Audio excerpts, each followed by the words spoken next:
복된 주를 맞이하여 말씀의 제목은 가나 혼인잔치에 임한 은혜란 제목으로 요한복음 2장 1절부터 11절에 통하여 하나님의 말씀을 전하기를 원합니다.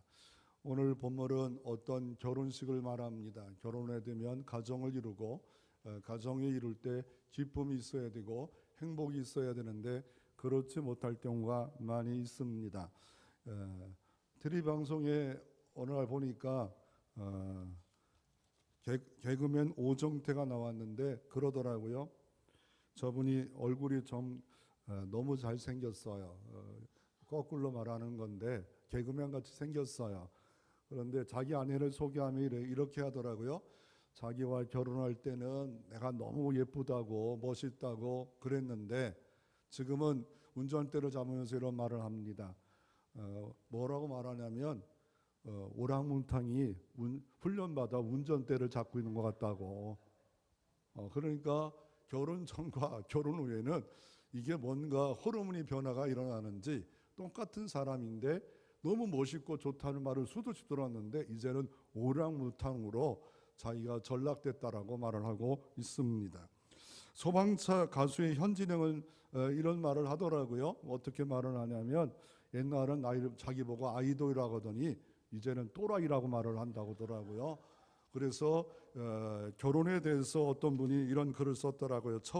결혼 후 처음 7년 동안 아내가 감기에 걸렸을 때의 반응, 남자들의 반응입니다.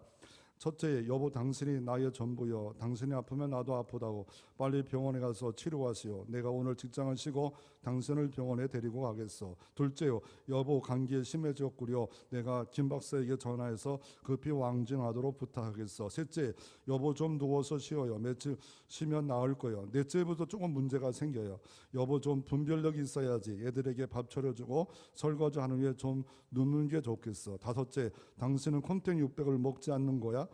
여섯째, 그 깊은 소리 좀 그칠 수 없어? 꼭 물개 짖는 소리 같소. 시끄러워 어디 TV 볼 수 있어야지. 일곱째, 제발 김침 좀 그칠 수 없어? 내게 표рем을 옮겨줄 작정이요 라고 이렇게 말을 한답니다. 여러분의 결혼 생활은 어떻습니까? 더 나아가 오늘 본문은 결혼 생활만 말하기를 원해서 이 결혼식에 대해서 말하고 있을까요? 성경은 뭘 말할까요? 신학적으로는 뭘 말할까요? 주님이 결혼식에 대해서 말하고 있을까요? 우리가 이 말씀을 많이 들었어요. 그러면 이 안에 있는 하나님의 깊은 은혜의 교훈은 뭘까요? 첫째로 한번 살펴보기를 원합니다. 첫째 우리가 살펴보기를 원하는 것은 가나 혼인잔치가 오늘 등장하는데 이거를 첫 번째 표적이다라고 오늘 11절에 말합니다. 예수께서 이 첫 표적을 갈릴리에서 행하셨다. 그런데 왜 이 갈릴리 가나에서 첫 표적을 행하셨을까? 그러면 표적이라는 것이 뭘까요? 표적이란 말은 헬라어로 세메이온입니다. 세메이온, 영어로는 사인입니다. 이 사인이라는 게 뭐예요? 가르친다는 뜻이 있어요. 가르친다. 그러니까 내가 바깥에 가서 태양을 가리키면 손가락을 봐야 됩니까? 사람을 봐야 됩니까? 태양을 봐야 됩니까? 바보들은 뭘 봐요? 손가락을 봐요. 저 위에 가리키는 데를 봐야 하지 않겠습니까? 그래서 이 사인은 뭘 가리키는 거예요? 이 가리키는 거. 경부고속도로나 이런 데 가면 뭐 광주로 간다, 뭐 고속도로에 보면 대구에 간다, 부산 간다는 이게 표시판이 있어요. 표시판이 부산은 아닙니다. 표시판이 대구는 아닙니다. 그러면 이 길로 가면 대구에 가고 광주에 가고 부산에 간다는 표시판 아니겠습니까? 오늘 이 이적이라는 게 뭐예요? 표시판이라는 거예요. 가르친다는 걸. 뭘 가르칩니까? 예수가 구세주다. 예수가 구원자다. 이거를 가르친다는 거예요. 그래서 이 땅에 많은 곳에 신비주의 집회들이 있어요. 그들은 신비에 몰입되는 게 문제입니다. 그 신비를 통하여 하나님 이적을 우리는 무시할 수 없어요. 성경 처음부터 끝까지 이적을 빼면 뚜껑밖에 안 남아요. 그러나 이적이 목적이 아니에요. 그건 가르치고 있는 거예요. 하나님의 이적은 가르치고 있는 거예요. 뭐를? 예수님이 구원자다. 예수를 믿어야 된다. 그럴 때 그 이적은 이적으로의 목적이 있고 이적은 어떻습니까? 오늘도 하나님이 이적을 얼마든지 베풀 수 있는데 그 목적은 나를 드러내기 위한 그런 것도 아니에요. 내게 능력 있는 신비로운 도구가 됐다, 그것도 아니에요. 뭘 드러난다고요? 예수는 구원자다, 예수는 주님이다, 이걸 드러나는 것이 바로 뭐예요? 표적이니라. 표적. 그래서 우리가 눈에 보이는 게 있어요. 그거를 남극 가면 뭘 봅니까? 남극 가면 이렇게 얼음을 볼 때 다 보이는 게 아니지 않습니까? 7분의 6은 밑에 깔려 있답니다. 이렇게 오늘 본문에 기록된 이런 그 결혼식에 대한 포도주가 떨어졌어, 뭐 이거로 끝나는 것이 아니라 하나님께서 가르치는 게 뭐냐 말이에요. 가르치는 그 하나님이 내게 전달하고 싶은 것이 뭐냐고 우리가 주님께서 우리에게 말씀하고 계신 그거를 우리가 알 필요가 있음을 말하고 있습니다. 오늘 본문은 갈릴리 가나입니다. 이 갈릴리 오늘 2장 1절에 보면 사흘째 되던 해 갈릴리 가나에 혼례가 있어 예수님 어머니도 거기 계시고 예수와 그 제자들도 혼례의 청함을 받았더라라고 말하고 있습니다. 혼례식, 결혼식이 있는데 그 장소는 갈릴리 가나라는 장소입니다. 이 갈릴리 가나 장소에서 왜 이런 것들이 일어날까요? 물론 지리적으로 보면 그런 거예요. 여기 지도에 보면 사해 바다가 있고 쭉 위에 보면 갈릴리 바다가 있을 호수가 이스라엘 나라의 모든 물을 거의 절반 이상은 물을 이렇게 하는 것이 갈릴리인데, 그 갈릴리의 가버나움에서 예수님이 가장 많은 사역, 선교센터요, 예수님의 사역의 중심 갈릴리 가버나움이에요. 그리고 예수님의 고향은 자라났던 곳은 어디입니까? 나사렛이에요. 나사렛과 갈릴리 가버나움과 이 사이에 뭐가 있냐면 가나가 있어요. 가는 길이에요. 가는 길. 이렇게 가버나움 사역을 가는 길, 또 자기 자라난 고향 이 나사렛, 원래가 태어난 장소는 어디예요? 베들레헴이었어요. 그런데 그곳에 있기가 어려워서 핍박 가운데 시골 동네 나사렛에서 자라났다는 예언의 말씀을 이루기 위해서 여기서 이렇게 살게 됐고, 이 가나라는 뜻이 뭐냐면 갈대예요. 그리고 여기는 갈릴리 가나잖아요. 갈릴리는 12지파 중에 이스라엘 12지파 중에 스볼른 납달이에요. 그 스볼렘 납달이라고 구약에도 신약에도 예수님도 예언하잖아요. 여기는 이방의 땅이라 말하고 있고, 이방의 땅, 비침의 또다. 그게 뭐예요? 이방의 땅, 저주받은 땅, 고통의 땅, 그곳에 예수 그리스도가 오시겠다. 예수 그리스도가 오셔서 가나, 이 갈대 같은 정말 쓸모없고 별 볼 일 없잖아요. 나중에 이 가나 갈대라는 것이 시몬과 같은 말이에요. 그게 베드로 반석이 되는 역사가 나중에 있지 않아. 이 가나 장소에서 주님께서 역사가 이루어지는데 예수님도 초청을 받아요. 예수님 어머니도 초청을 받아요. 그 제자들도 초청을 받아요.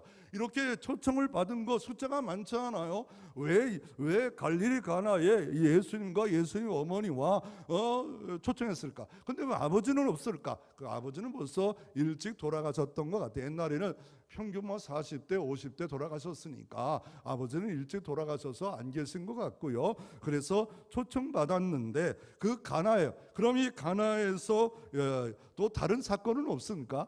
요한복음 4장에 보면 왕의 신하가 자기 아들이 죽게 되었을 때 요한복음 4장에 보면 수가성 여인 끝에 보면 이 왕의 신하 아들이 열병 때문에 죽게 되었을 때 여기 와서 요청합니다. 그럴 때 믿음이 없다, 정말 믿음이 없도다, 그럴 때 가보니까 그 아들의 문제가 해결받았어요. 그게 가나의 사건이에요. 또 하나 사건이 있다면 12사도들이 요한복음 1장에 부름을 받아요. 그때 나다네일이 이 가나 출신이에요. 그러니까 예수님 제자 12명 중에 가룟 유다만 유다 출신이고, 다른 사람은 다 갈릴리 이 나사렛 이 촌동네에서 시골 동네에서 불러서 제자들을 만드셨습니다. 그래서 나사렛에서 북동쪽에 있는 6km 정도 있는 것이 이 가나였다. 그리고 여기서 첫 번째 표적을 하나님께서 이루어 줬는데 가르친다. 예수가 구원자다. 이거를 가르치고 있음을 말하고 있습니다. 그러면 요한복음에는 몇 가지 기적이 표적이 있냐면요, 요한복음 전체가 22장이잖아요. 1장부터 11장에 모든 표적이 다 그냥 이렇게 응축됐어요. 그리고 12장부터는 주님의 영광이 드러나는데 11장까지 표적이 어떤 7가지 표적이 나타나요. 첫 번째, 가나의 혼인잔치의 물이 포도주로 바뀌는 표적. 두 번째, 가버나움에 죽어가는 고관의 아들을 고치는 표적. 세 번째, 베데스의 38년 된 병자를 고치는 표적. 네 번째, 디베라 바닷가 건너편에서 오병이어 기적의 표적. 다섯 번째, 디베라 바다에서 물 위에 걸어오시는 표적.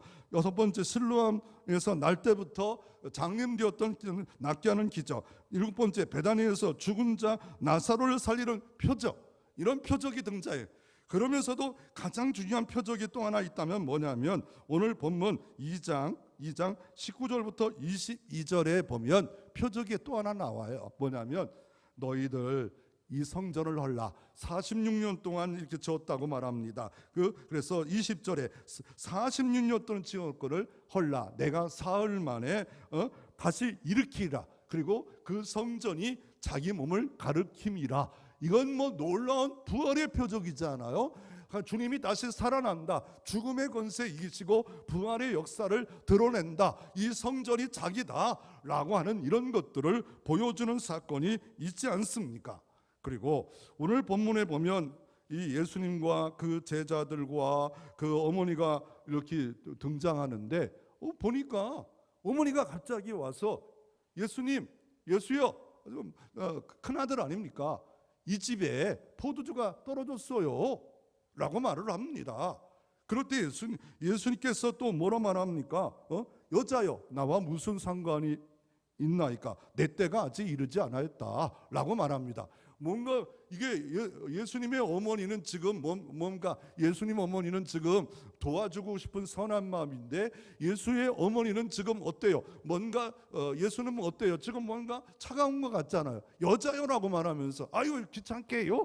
이런 느낌 뉘앙스가 들지 않아요? 근데 여자란 말은 여자는 헬라어로 군나입니다. 이거는 왕후란 말이에요. 대한민국에서 여자를 높이는 말이 뭘까요? 마누라더라고요. 마누라. 조명수 사모를 내가 마누라. 이렇게 하면 최고 높이는 말이에요. 남자를 높이는 말이 뭐예요? 영감. 이건 장관급이나 조선시대 같으면 뭡니까? 이렇게 지방의 고을에 높은 사람을 영감님해요. 그래서 왕후란 말은 높은, 프랑스 말로 이 마담도 높은 말이에요. 마담. 우리는 마담하면 뭐예요? 뭐 술집 마담 뭐 이렇게 생각하기 때문에 이게 문제가 있죠. 근데 이게 문제예요. 김마담 하면 문제가 돼요. 마담 김 하면 높이는 말이에요. 그래서 한 말 배웠다고 우리 집에 가서 마담 쪼 막 이래봐요. 좀 그래서 우리 그러면 높이는 말이에요. 근데 조마담 이러면은 좀 뭐 이렇게, 그래서 우리가 높이는 말로 지금 하고 있는 거예요. 높이는 말로. 그리고 어떻습니까? 이렇게 6가지 이렇게 표적을 일으켰고 이 7번의 표적이 있지 않아요? 그런데 이 표적은 끝났을까요? 아니에요. 주님을 가르치는 표적은 얼마든지 일어날 수 있습니다. 대한민국에 135년 전에 복음이 들어올 때 놀라운 교회가 예수 믿기 위해서 표적이 일어났습니다. 여러분과 여러분의 가족과 주변을 구원하기를 원하시는 성령님은 어제나 오늘나 동일하신 창조의 영이요 전능한 영입니다. 표적을 일으킬 수 있는 겁니다.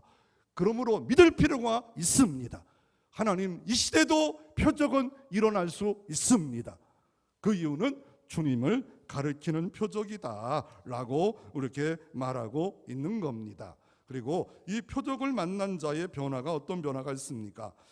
이 표적을 만난 자들은 변화가 일어나요. 어떤 변화가 있습니까? 프랑스 유명한 사상가 루스가 예수를 안 믿다가 예수를 알고 나서 말했습니다. 예수님은 하나님이시요 소크라테스는 철인이기 때문에 예수님과 소크라테스는 비교할 수 없다라고 프랑스 유명한 사상가 루스는 예수는 하나님이다, 변한 자는 이런 고백을 합니다.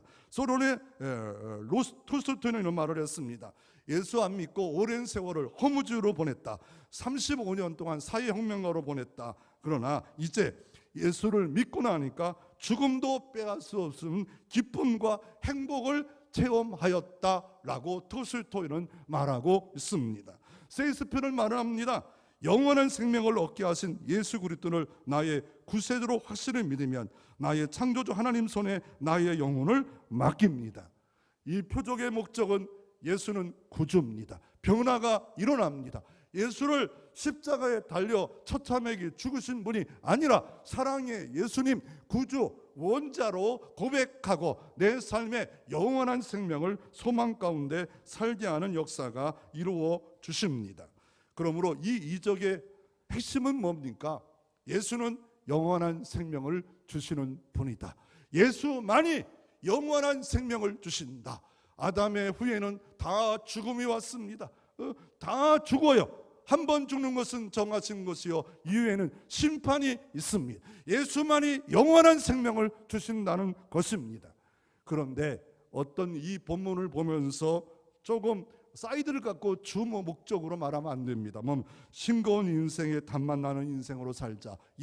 부수적인 주님이 이렇게 살라고 하시는 것도 있겠지만 그게 오늘 본문을 첫 번째 이적을 일으킨 목적이 아닙니다. 두 번째로 비가역적 변화다. 물이 포도주로 변했다. H2O가 C2, H2O 틀려도 이해를 해주세요. C2, H2O라고 부르는 거. 이거로 포도주로 변했다. 그리고 가정을 축복했다. 이것도 있어요. 분명히 있어요. 이 말씀에 가정이 있어. 왜요? 왜 축복이 있습니까? 이 결혼식 때 오랫동안 준비하고 일평생 한 번밖에 없는 가장 중요한 포도주가 떨어져서 이걸 준비하는 연희장도 문제고 준비하는 모든 사람도 문제잖아요. 그런데 이 문제가 해결되잖아요. 어떻게 해결됐습니까? 마리아 때문에 해결하잖아요. 마리아로 말미암아 부족을 알았어요. 그럼 마리아는 여기 집에 뭐예요? 내가 보니까 일가 친척이 되지 않았을까 하는 생각이. 그렇지 않으면 결혼식 가서 떨어졌는지 포도주가 없는지 어떻게 알겠어요. 그리고 또 더 그래서 나중에 보니까 종들 보고 막 명하는 거 보니까 뭔가 일가 친척 같아요. 그 일가 친척이 12사도 중에 누구가 있었어요? 그 중에 하나가 누구예요? 이질관계. 누구예요? 누구? 야고보와 요한이 나중에 그 어머니가 와서 예수님 나라의 위정승 자정승하게 해주세요 라고 했던 이모뻘들은 이런 사람들이 있지 않아요? 이 나다넬도 뭔가 관계가 있었던 것 같아요. 어쨌건 사도가 됐고 그래서 이 가나 지역에 우리 집에 이런 잔치가 있으니까 와주세요. 예수님의 어머니도 오고 사도들도 와라.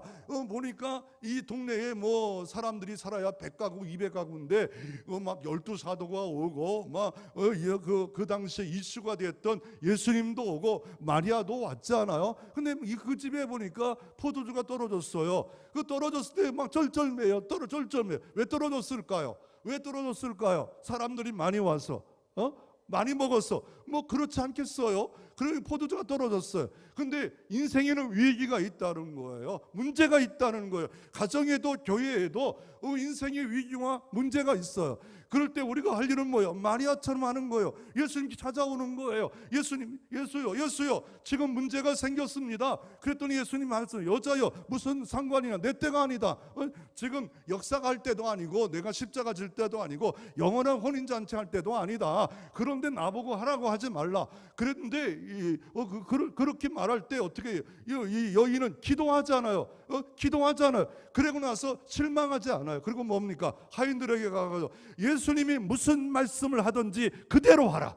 예수님이 무슨 말씀을 하든지 그대로 하라. 여기에 복이 만다. 여기에 문제가 해결된다. 이 어머니가 믿었잖아요. 그리고 결국 목적이 11절이에요. 같이 한번 11절 읽어봅니다. 예수께서 이 표적을 갈릴리 가나에 행하여 그 영광을 나타냈음에 제자들이 그를 믿으니라. 그의 영광, 누구의 영광이요? 예수의 영광이에요. 그 영광은 뭘까요? 요한복음 1장에 태초에 영원전부터 말씀이 육신이 되어 이 땅에 거하심에 독생자의 영광이요 은혜와 진리가 충만해질 수 있는 하나님이신 예수가 이 집에 온 겁니다. 우리 안에 온 겁니다. 우리 교회에 온 겁니다. 문제가 있어요. 문제 없는 가정, 다 이 땅에다 공사 중인 교회고 다 문제가 있어요. 마리아처럼 예수님께 나갑니다. 예수님께 기도합니다. 마음이 아프고 힘든 말을 하는 것 같아도 계속 순종을 요청합니다. 무슨 말씀을 하든지 순종하라. 저 결례통에다가 물을 갖다 집어넣어라. 예수님 말씀합니다. 그 종들도 그대로 가구까지 채웁니다. 그리고 물을 떠다 연회장에 갖다 줘라. 잘못했다가는 연회장이 누구예요? 그 집안의 가장 어른이든지 뭔가 대표격인 사람이 연회장이니까 이 모든 연회를 준비한 사람 아니겠어요? 어느 때는 예수님의 어머니가 아닐까? 라고 보니까 아닌 것 같아요. 왜요? 연회장이 왜 이렇게 맛이 있는 포도주가 지금까지 있는 거 알지 못하니까 어머니는 알잖아요. 내가 기도했고 이렇게 된 게 이렇게 됐구나. 예수님이 역사에. 그런데 연회장이라고 정도 연구한 분들은 이렇게 예수님의 어머니였다. 그건 아닌 것 같아요. 그건 아니에요. 왜요? 왜요? 보니까 연회장이 이런 좋은 포도주가 신랑이 왜 이렇게 뒀냐 물어보는 거 보니까 연회장이 어머니는 아닌 것 같아요. 또 나가 이곳에 가면 가나 혼인 기념교회가 있습니다. 지하에 가면 거기서 난 돌항월이 나옵니다. 실제는 이 장소가 고고학자는 아니고 폐허가 된 가나가 있어요. 그곳은 들어가기 어렵기 때문에 안 가는데 천주교에서 하는 곳에 기독교인이가 다 가서 여기 보고 거기 가면 막 양조업이 많아요. 막 포도주 공장들이 많아요. 포도주는 한 잔씩 줘요. 왜 그럴까요? 호객행위예요. 먹어야 될까요? 안 먹어야 될까요? 먹어야 될까요? 오늘 술 먹는 사람들은 참 포도주 얘기가 참 좋은 것 같아요. 오늘 집에 와서 한 잔 탁 해가지고 칵테일 해가지고 먹어야지. 그게 그 가나 혼인잔치의 기념교회가 중요한. 그곳에 주님이 계시냐 말이에요. 기념 대신 주님이 계시냐. 그래서 요한복음 20장 31절에 다른 표적도 많이 기록할 수 있지만 왜 요구만 기록했냐고 30절에 말씀하다가 31절에 오직 이것을 기록하면 너희로 예수께서 하나님의 아들 그리스도를 믿게 하려 함이요. 예수 그리스도가 하나님의 아들이다. 개는 개새끼는 개고 곰새끼는 곰이고 하나님의 아들은 하나님이다. 이분이 하나님의 아들을 믿게 하려 하십니다. 믿어야 된다는 거예요. 예수는 하나님이다. 예수는 구원자다. 그리고 믿고 그 이름을 힘입어 생명을 얻게 하려 하십니다.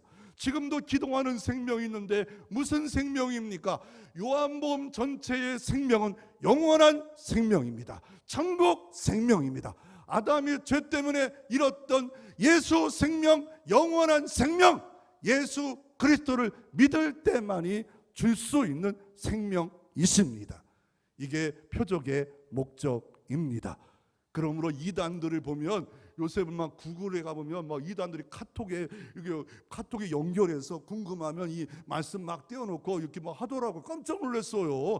그래서 들어가 보니까 신천지입니다. 이렇게 있더라고요. 신천지가 뭐고 구천지가 뭐고 모르는 사람 들어갈 거 아니에요. 이런 이단들의 글도 보면 학자들을 통해서 많이 연구했어요. 도리어 잘 쓴 거 있어요. 그러나 잘 분별해서 우리가 이제 네이버, 구글 잘 볼 필요가 있음을 알 필요가 있습니다. 결국 뭘 말합니까? 예수님은 구주이고 신랑이다. 예수님이 이 집에 초청받았고 문제가 일어날 수 있고 마리아처럼 문제를 주님께 나가면 해결받을 수 있는 것을 말하고 있고 그 이유와 목적은 이 표적의 목적은 예수가 하나님이요 구원자요 그리고 그를 통해서 영원한 생명을 얻게 하는 그 목적이요. 결국 우리의 정체성은 뭡니까? 예수님은 신랑입니다. 왜 신랑입니까? 우리가 왜 신부입니까? 나는 다른 결혼을 했는데요. 성경에 고린도후서 11장에 나는 중매장이로 너희를 예수와 연결시키고 있다. 그리고 성경에 보면 이사야 53장, 이사야 62장 너는 하나님의 신부다. 하나님의 신부다. 그리고 요한계시록 19장의 마지막 혼인잔치에 우리가 신부로 단장된 모습으로 나간다라고 말하기 때문에 그러므로 나의 정체성은 뭡니까? 하나님의 자녀입니다. 예수의 신부입니다. 내 신랑은 내게 영원한 기쁨을 가져줄 수는 없지만 예수 신랑이 영원한 내게 구원을 줬기 때문에 예수님 때문에 기뻐하고 즐거워하고 감사하는, 그것이 신앙의 맛깔나는 삶을 살아가고 있는 겁니다. 두 번째로 핵심은 뭡니까? 이 포도주가 왜 굳이 많은 거 떨어질 수가 있잖아요. 혼인잔치에 뭐 포도주가 있으면 뭐 당연하지요. 뭐 우리 같으면 예를 들어서 갈비탕이 떨어졌다 이렇게 나올 수 있는데 왜 포도주에 대해서만 이렇게 첫 번째로 이렇게 말씀하고 있을까요?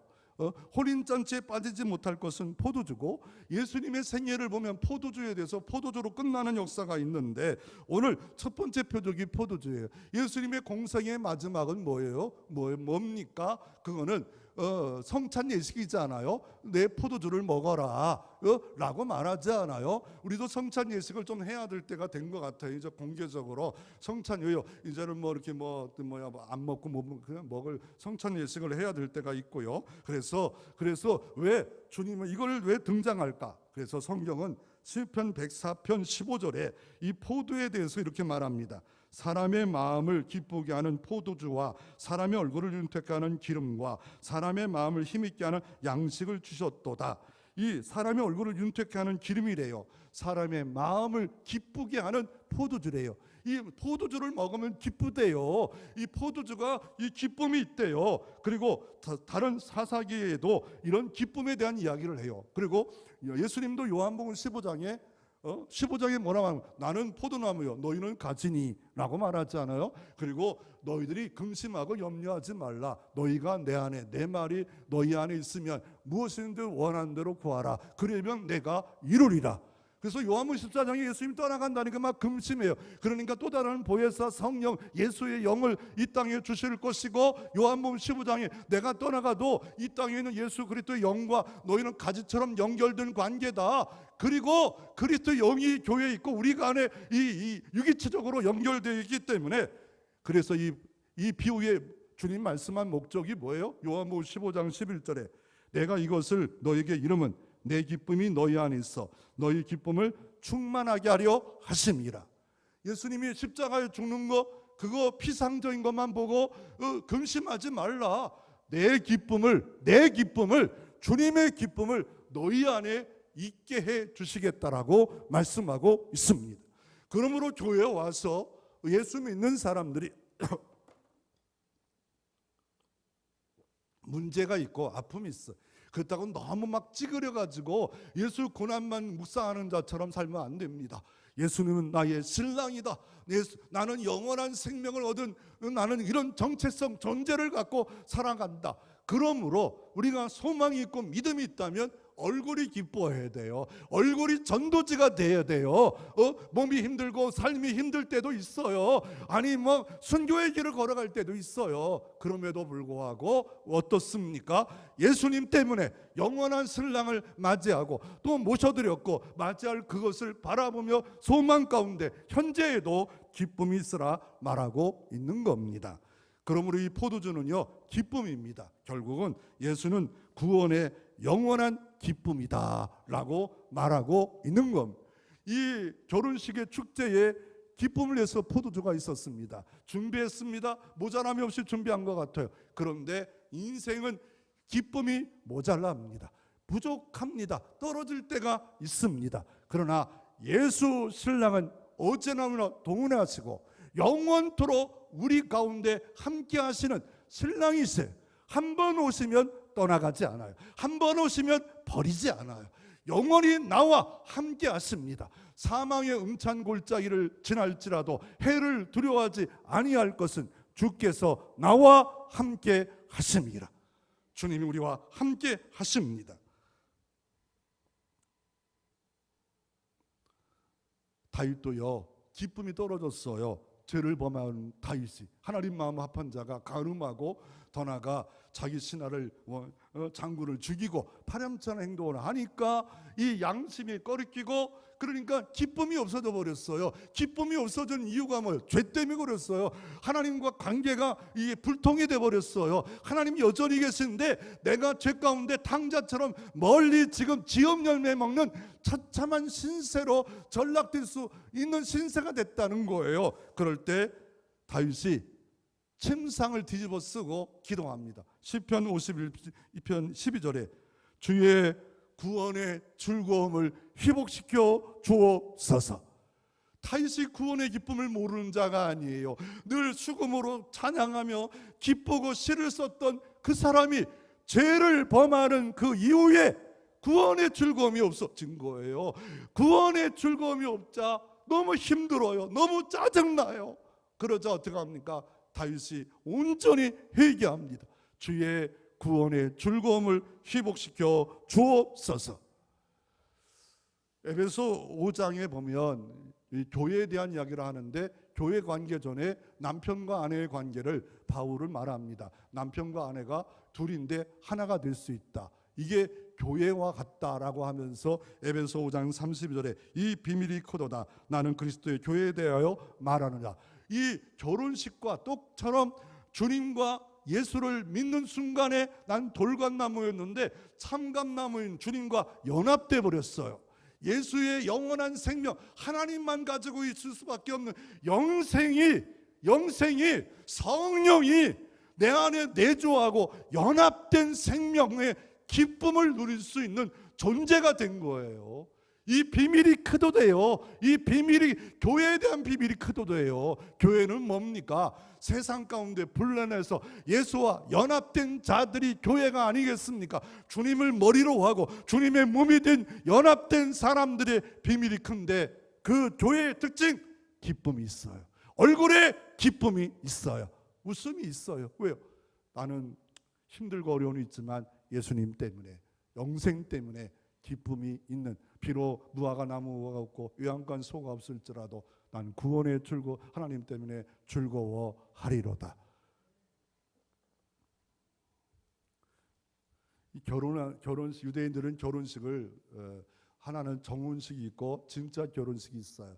요셉이 마리아와 함께 정혼식을 하잖아요. 정혼식을 할 때 하는 방법은 뭐냐면요, 신랑이 신부집에 가서 지창금을 가져갑니다. 그리고 일주일 동안 잔치금을 가져갑니다. 모든 음식을 다 돈을 대야 돼요. 그래서 신부들이 와서 막 친구들이 와서 동네 사람들이 계속 먹어요. 그리고 나서 다 먹어요. 그리고 마지막에 뭘 하냐면요, 여자가 포도주 잔을 하나 갖고 와요. 그래가지고 거기서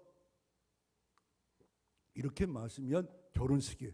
그러면 신랑이 기뻐서 막 와 결혼한다 와 그런데 안 마셔요. 일주일 내내 보니까 싸가지도 없고, 저것과 결혼했다는 팔자가 그냥 팔자가 늘어지는 구자도 아니고 저거 그냥 안 되겠다. 그래가지고 아버지도 반대고 다 반대하니까 이 결혼 그냥 노 그럼 끝난 거예요. 그리고 나서 여자가, 아가씨가 이걸 웬만하면 먹지요. 이게 먹고 나서 1년 정도 결혼 기간을 기다려요. 그리고 신랑이 밤늦게 아무 때나 막 와가지고 열처녀의 비유가 있잖아요. 열처녀가 어떻게 와가지고 또 쫓아가야 되는데 들러리로 가는 거예요. 그때 이 정혼 시간이 결혼, 그것도 일주일을 해요. 그러니까 일주일 동안 떨어질 만도 하잖아요. 많이 준비했는데도 떨어져. 그러니까 가려고 했는데 뭐가 없어요? 기름이 없어요. 보통 이렇게 횃불을 들고 가는데 이게 기름을 찍어야 돼요. 기름이 없으니까 또 따라가지 못할 그걸 말씀하면서 깨어 있으라. 깨어 기름을 준비하라. 깨어 신앙을, 믿음을 준비하라. 주님이 언제 영원한 신랑이 오실 줄 모르기 때문에 내가 참 믿음이 되고 참 영원한 가족의 참 영원한 멤버가 돼 있는가? 다른 건 아파트 부금 다 못해도 어쩔 수 없지만, 그러나 이 땅에 할 수 있는 건 뭐예요? 내가 예수님과 참 가족이 정말 됐는가? 예수를 참 믿고 있는가? 그 믿음이 정말 믿음인가? 진짜 믿음인가? 가짜 믿음인가? 참 가족 안에, 예수 안에 들어있는가? 결국 신랑이 와서 어떻게 해요? 신부집에 정혼할 때 신부 아버지에게 돈을 줘요. 이거를 지참금 모해를 합니다. 그래서 그 돈이 보통 최하가 30세겔이에요. 사람값이 보통 은 30세겔이잖아요. 그래서 한 세겔은 4일의 품삯이에요. 그러니까 120일의 품삯. 우리나라 같으면 10만 원이면 1200만 원 되게 최하예요. 한 2천만 원까지 오고, 성경에면 10드라크마의 그 목걸이 비유가 있는데 하나가 떨어지면 찾았던 이유는 자기의 사랑이 자기를 사랑하는 마음으로 많이 줄 수도 있고 적게 줄 수 있는데 최하가 30세겔, 그러니까 한 세겔이 4일 품삯이니까 그게 1200만 원 주고 여자를 데리고 와야 돼. 그 이유가 뭘까요? 하나는 이 여자의 모든 노동력과 성 모든 거를 내 거로 소유한다는 이런 의미도 있고, 두 번째로 뭡니까? 그 당시에 남자들이 일찍 죽는 일이 많아요. 전쟁이 많아요. 툭 하면 전쟁이 나고 그래가지고, 그래서 이걸 갖고 있다가 혼자 살던지 아니면 친정집에 돌아와서 이걸 가지고 모판이 되기 위해서 그거를 그냥 그 당시에 문화였어요. 문화. 그걸 모해를 합니다. 이 여인을 산값이에요. 이 산값. 그러면 이런 것들이 성경에 또 있을까? 야곱이 이산층 집에 가서 라헬과 레아를 위해서 돈이 없으니까 몇 년을 봉사해요? 7년이에요. 최고가 7년, 최하가 3, 4년인데 최고로 봉사하자는 라헬을 얻기 위해서 7년. 또다시 또 레아가 오니까 또 라헬을 위해서 14년을 그 몸값 때문에 봉사하는 것이 그 당시의 문화였어요. 그리고 다른 성경도 온니엘도 똑같이 갈렙을 닦기를 위해서 주어진 임무를 감당하지 않아요. 그러면 예수님이 신랑이라면 우리를 위하여 신랑 되신 분은 우리에게 뭐 줬어요? 우리는 자격도 없어요. 예쁘지도 않아요. 대단하지도 않아요. 하나님과 나와 원수 되었어요. 나의 값을 위하여 독생자 예수 그리스도를 십자가에 못 박아 고난 가운데 달리게 하신 그것이 바로 배상값이었어요. 나를 위하여 온몸이 갈리가기 찢기시는 채찍을 맞게 하시고 물과 피를 다 쏟으신 그것이 나를 신부로 삼는 가격이었어요. 그래서 고린도서 6장 19절에 이렇게 말합니다. 너희의 몸을 너희가 하나님께로 받은 바 너희 가운데 계신 성령의 전인 줄을 알지 못하느냐. 너희는 너희 자신의 것이 아니라 값으로 산 것이 되었은즉 그런 너희 몸으로 하나님께 영광을 돌리라. 주님의 핏값으로 샀다는 거예요. 여러분을 주님의 핏값으로 신부가 될 수 없었어요. 볼품 없어요. 자격 없어요. 한 번 죽는 것은 정하신 것이고 심판밖에 없는 우리를 사랑으로 찾아와 주셨고 십자가에 다 대속하셨고 우리에게 모든 죄값을 다 이루시고 믿으라 받으라. 그럴 때 멸망치 않고 영생을 얻는 역사가 오늘 이 시간에도 이루어질 수가 있는 겁니다. 지금도 이루어질 수 있습니다. 이것이 결혼식의 절정이 요한계시록 19장에 등장합니다.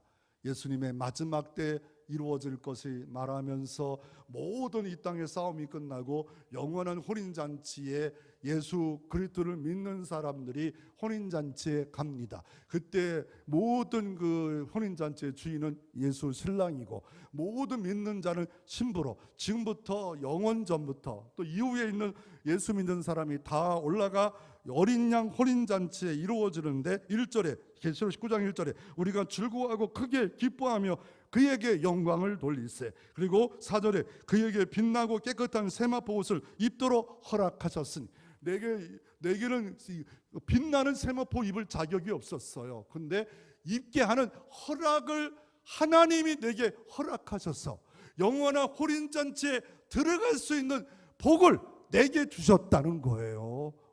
여러분 비싼 연극 비싼 이렇게 여행 가는 거 못 갈지라도 내가 영원한 잔치에 영원한 맨션에 들어갈 티켓은 예수님 때문에 벌써 받은 거예요. 내 몸은 후패해질 수 있어요. 문제는 생길 수 있어요. 그러나 다 빼앗아 갈 수 있지만 예수 그리스도를 통한 영생을 빼앗을 자가 없습니다. 믿으시기를 바랍니다. 그러므로 오늘 예수님의 말씀사요, 치유사요, 귀신을 쫓는 축사사요, 악기를 쫓아내는 축사사요, 이것만을 보는 게 아니라 예수님의 첫 번째 결혼식을 통하여 여기에 난 구속사역이 뭘까? 왜 굳이 이걸 말하고 있을까? 이거 결혼식을 하면서 영원한 혼인잔치까지 주님이 뭔가 말씀하고 싶은 영적 은혜의 그 흐름, 그것을 주님이 첫 번째 표적으로 갈 때 가나 쓸모없는 땅 가서 이거를 행하셨고, 결국 교회는 뭐라고요? 영원한 천국의 잔치의 그림자로 지금 살아가고 있는 것. 주님의 몸된 교회, 피값인 교회, 이 교회는 주일날 잔치를 하고 있는 겁니다. 부활의 잔치를 하고 있는 겁니다. 이곳에 그래서 청지기들은 일해야 됩니다. 청지기들은 새로운 사람이 왔을 때를 VIP로 우리가 일해야 됩니다. 아름다운 음식, 맛있는 음식을 대접하며 어떻게 하면 이 즐거움과 은혜 가운데 들어갈 수 있을까? 사도행전 2장 46절에 가장 초대교회가 이런 모습을 말씀하고 있어요. 날마다 마음을 같이하여 성전에 모이고 집에 떡을 떼며 기쁨과 순전한 마음으로 음식을 먹고, 음식을 먹어도 기쁨과 순전한 마음으로, 기쁨과 순전한 마음으로 음식을 먹고, 이게 초대교회의 모습이에요. 그리고 사도행전 2장 47절에 하나님을 찬미하며 또 온 백성의 친송을 받으니 주께서 구원받는 사람이 날마다 더하게 하시니라. 그들이 왜 이렇게 순전하고 기쁨으로 먹고 모이고 그런 모양을 보면서 주께서 수많은 사람을 더하게 하시니라. 교회의 아름다운 모습이 드러나기 시작하니까 하나님이 역사하기 시작했다라고 말하고 있습니다. 사랑하고 섬기는 천국의 모습이 등장하면 우리 교회도 부흥의 계절이 맞이할 줄로 믿습니다. 그리고 오늘 본문에 보면 결례가 통이 나옵니다. 오늘 6절에 거기에 유대인의 정경에 따라 두세 통 도는 동아리가 6이 놓였는지라. 그리고 예수께 그들이 이르되 항아리에 물을 채우라 하신즉 아기까지 채우니 왜 굳이 이렇게까지 했을까? 아이고, 그 잔치집에 하인들은 탈진하고 있어. 날도 덥고 40도로 가고 막 이런 거 아니겠어요? 그런데 물을 채우면 아구까지 채우고 왜 결례통이 있는데 저는 이것에 대한 질문이 생겼어요. 뭐냐? 결례통은 뭘까? 결례통의 크기는 얼마일까? 결례는 왜 이렇게 통이 많을까? 이런 질문을 하다가 그 연구를 들어갔어요. 결례통은 흙으로 안 돼요. 돌항아리라잖아. 흙은 6월절 때 다 깨부셔야 돼요. 왜? 누르기 들어가기 때문에. 이 돌항아리 결례통이 만들어야 되고, 두 번째로 왜냐하면 두세 통 든대요. 돌항아리 한 통이. 두세 통은 얼마가 될까? 그래서 두 통이 77리터래요. 6개니까 그것이 얼마나 될까? 바로 한 566리터 정도 되겠다. 그리고 왜 이 집에 또 이렇게 많을까? 이 집에 부자였을까? 그런데 그 가나 지역에 지금 고고학자가 아무리 지어도 이 돌항아리가 한 개밖에 발견한 게 없대요. 그러므로 이게 많은 집은 없었던 것 같다. 하나님께서 해당이 없다. 아니면 두 번째로 책을 뒤지다 보니까 뭐가 있냐면요, 더가 나면 많이 빌려왔을 것 같다. 그리고 이걸 왜 결례가 뭐냐면 집에 왔을 때 손을 닦는 결례가 이게 율법이 있고 장로의 전통이었어요. 그런데 그게 벼단 말이에요. 인생은 빈다는 거, 아무리 중요한 결혼자도 빈다는 거, 율법, 장로, 전통 뭐 다 빈다는 거. 그러나 중요한 건 뭐 예수 신랑대에서 내 마음에 그리스도의 보혈로만 채워져야만이 우리가 온전히 깨끗해짐을 우리가 알아놔야 된다라고 주님께서 이런 것을 통해서 역사를 이루시고 오늘도 순종할 때 하나님이 복된 관계가 이루어질 수 있습니다. 그리고 가장 중요한 건 주님과의 관계입니다. 마리아가 예수님께 나오지 않아요. 왜 마리아가 예수님께 요청합니까? 그 이유는 누가복음 1장이나 마태복음 보면 예수님이 어머니가 태어날 때 동정녀였어요. 천사들이 말했잖아요. 더 나아가 동방박사가 이분이 누군가를 말했잖아요. 천사들이 목자들에게 말하고 목자들이 또 말했고, 또 성전에 가서 안나와 시므온과 결례를 따라 정결 예식을 하다가 또 만났지 않아요. 또 이모뻘 엘리사벳가 당신이 그 뱃속에 있는 거는 예수님이라. 그러므로 때가 되어 이제 30세가 됐는데 이제 문제가 생겨요. 그러니까 예수의 어머니도 믿음이 있었던 거예요. 예수의 어머니의 예수가 하나님을 믿었기에. 그래서 예수님이 뭐라 말합니까? 왜 내 때가 아닌데 무슨 상관이 있습니까? 그럴 때 무슨 말씀하든지 그대로 하라고 이렇게 요청하고 있는 겁니다. 내게 무슨 상관이 있는가? 하나님의 역사는 주님과 관계가 되어진 사람을 통해서 역사가 이루어 주십니다. 가까운 관계인 아브라함, 모세를 통하여 더 많은 큰 역사가 이루어 주십니다.